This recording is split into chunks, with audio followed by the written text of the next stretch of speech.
ಅಭ್ಯರ್ಥಿಯನ್ನಾಗಿ ನನ್ನ ಆಯ್ಕೆ ಮಾಡಿದ್ದಾರೆ. ನಿಮ್ಗೆಲ್ಲರೂ ಗೊತ್ತಿರೋ ಹಂಗೆ ನಾನು ಒಳೇನಸ್ಪುರ ಕ್ಷೇತ್ರದಲ್ಲಿ ಕಳೆದ ಬಾರಿ ಅತ್ಯಂತ ಹತ್ರಕ್ಕೆ ಬಂದು ನಾನು ಸೋತೆ. ನಿಮ್ಗೆಲ್ಲ ಗೊತ್ತಿರೋ ಹಂಗೆ ನಮ್ಮ ತಾತ ಪುಟ್ಟಸ್ವಾಮಿ ಗೌಡ್ರು ಸಂಸದರಾಗಿ ಸಚಿವರಾಗಿ ಈ ಭಾಗದಲ್ಲಿ ಏನೇನು ಕೆಲಸ ಮಾಡಿದ್ದಾರೆ ಅನ್ನೋದು ನಿಮ್ಗೆಲ್ಲ ಗೊತ್ತು. ಇವತ್ತು ಅನಿರೀಕ್ಷಿತವಾಗಿ ನನ್ನ ಚುನಾವಣೆ ಅಭ್ಯರ್ಥಿಯನ್ನಾಗಿ ಮಾಡಿದ್ದಾರೆ. ನೀವೆಲ್ಲರೂ ನನಗೆ ಅವಕಾಶ ಮಾಡಿಕೊಡ್ಬೇಕು. ನಿಮ್ಗೆಲ್ಲ ಗೊತ್ತಿರಂಗೆ ನಮ್ಮ ತಾಯಿ ಸಹ 2 ಬಾರಿ ಸೋತಿದ್ದಾರೆ, ನಾನು ಕಳೆದ ಬಾರಿ ಸೋತಿದ್ದೀನಿ, ನೊಂದಿದ್ದೀವಿ.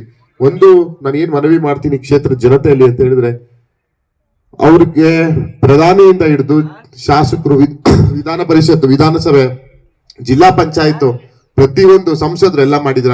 1 ಬಾರಿ ಕಾಂಗ್ರೆಸ್ ಪಕ್ಷಕ್ಕೆ ಅವಕಾಶ ಮಾಡಿಕೊಡಿ ನಿಮ್ಮಲ್ಲಿ ಅಂತ ಅಂಗಲಾಚಿ ಕೈ ಮುಗಿದು ನಾನು ನಿಮ್ಮಲ್ಲಿ ಹೇಳ್ತಾ ಇದ್ದೀನಿ. ಯಾಕಂತ ಹೇಳಿದ್ರೆ ತುಂಬಾ ನೊಂದಿದೀವಿ.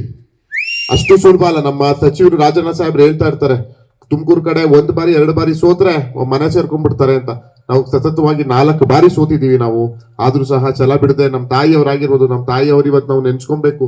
ಇಲ್ಲಿ ಮಹಿಳೆಯರು ನಮ್ಮ ತಾಯಿ ಸಮಾನದಲ್ಲಿ ಕೂತಿದ್ದೀರಾ, ಅವರು ಇದನ್ನ ಮನದಂಡಬೇಕು. ನಮ್ಮ ತಾಯಿಯವರು ಅವತ್ತು ಹಠಾಚಲ ಇಲ್ಲದೆ ಮನೆ ಸೇರಿದ್ರೆ ನಾವಿವತ್ತು ಇಲ್ಲಿ ಲೋಕಸಭೆ ಅಭ್ಯರ್ಥಿನೂ ಆಗ್ತಿರ್ಲಿಲ್ಲ, ಅಲ್ಲಿ ಕಾಂಗ್ರೆಸ್ ಪಕ್ಷ ನಮ್ಮ ಹೊಳೆನರಸೀಪುರದಲ್ಲಿ ಉಳಿತಾನೂ ಇರ್ಲಿಲ್ಲ. ನೀವೆಲ್ಲರೂ ಮನದಂಡಿ 1 ಬಾರಿ ಕಾಂಗ್ರೆಸ್ ಪಕ್ಷಕ್ಕೆ ಮತ ನೀಡಿ. ಇವತ್ತು ಬಡವರಿಗೆ, ದೀನದಲಿತರಿಗೆ ಏನಾದ್ರು ಒಳ್ಳೇದಾಗ್ತಾ ಇದೆ ಅಂದ್ರೆ ನಮ್ಮ ಕಾಂಗ್ರೆಸ್ ಪಕ್ಷದ ಸಹಕಾರದಿಂದ ಮಾತ್ರ ಅಂತ ಹೇಳ್ಬೋದು. ನಮ್ಮ ತಾಯಂದಿರು, ಹಿಂದೆ ಕೂತಿರೋ ತಾಯಂದಿರಲ್ಲಿ ಕೇಳ್ಕೊಳ್ಳೋದು ಏನಕ್ಕೆ ಅಂತ ಹೇಳಿದ್ರೆ, ತಿಂಗಳಿಗೆ 2,000 ದುಡ್ಡು, ಉಚಿತ ವಿದ್ಯುತ್, ಉಚಿತ ಬಸ್ ಅನ್ನು ನಮ್ಮ ಕಾಂಗ್ರೆಸ್ ಪಕ್ಷ ಕೊಡ್ತಿದೆ. ಇದು ಮನದಂಡಿ. ಯಾವ ಮಾತು ಅನ್ಯತಾ ಭಾವಿಸ್ತಾ ಕಾಂಗ್ರೆಸ್ ಪಕ್ಷಕ್ಕೆ ನೀವು ಮತ ನೀಡಬೇಕು. ಜೊತೆಗೆ ಇಲ್ಲಿ ಕ್ಷೇತ್ರದಲ್ಲಿ ಏನೇ ಭಿನ್ನಾಭಿಪ್ರಾಯಗಳಿದ್ರು, ಏನೇ ವ್ಯತ್ಯಾಸಗಳಿದ್ರು ಅದನ್ನ ಮುಂದಿನ ದಿನಗಳಲ್ಲಿ ನಮ್ಮ ಕ್ಷೇತ್ರದ ನಾಯಕರುಗಳು, ಜಿಲ್ಲಾ ನಾಯಕರುಗಳನ್ನ ಸರಿಪಡಿಸ್ತಾರೆ. ಕಳೆದ ಚುನಾವಣೆಯಲ್ಲಿ ನಮ್ಮ ಕ್ಷೇತ್ರನೂ ಒಳಗೊಂಡಂತೆ ಎಲ್ಲಾ ಕ್ಷೇತ್ರದಲ್ಲೂ ವ್ಯತ್ಯಾಸಗಳಾಗಿದೆ.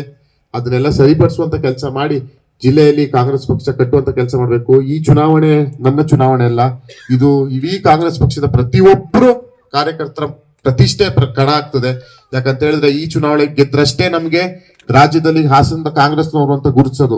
ಇಲ್ಲ ಅಂತ ಹೇಳಿದ್ರೆ ನಾವ್ ಯಾವ ಕಾಂಗ್ರೆಸ್ನವ್ರು ಅಂತಾರು ಕ್ಯಾರೆ ಅಂತ ಸಹ ಅನ್ನಲ್ಲ. ಇದು ನಿಮ್ಗೆಲ್ಲರಿಗೂ ಗೊತ್ತಿದೆ. ಇದರ ಮನದಂಡಿ. ಇನ್ನು 35 ದಿನ ನಮ್ ಜೊತೆ ಪ್ರಾಮಾಣಿಕವಾಗಿರಿ. ಖಂಡಿತವಾಗಿ ಭಗವಂತ ನಾಣೆ, ನಾನ್ ನಿಮ್ ಜೊತೆ 5 ವರ್ಷ ಪ್ರಾಮಾಣಿಕವಾಗಿ ನಿಮ್ಮ ಮನೆ ಮಗನ, ನಿಮ್ಮ ಮನೆ ಒಬ್ಬ ಸೇವಕನಾಗಿ ನಾನು ಕೆಲಸ ಮಾಡಕ್ಕೆ ಸಿದ್ಧನಿದ್ದೀನಿ ಅಂತ ಹೇಳ್ತಾ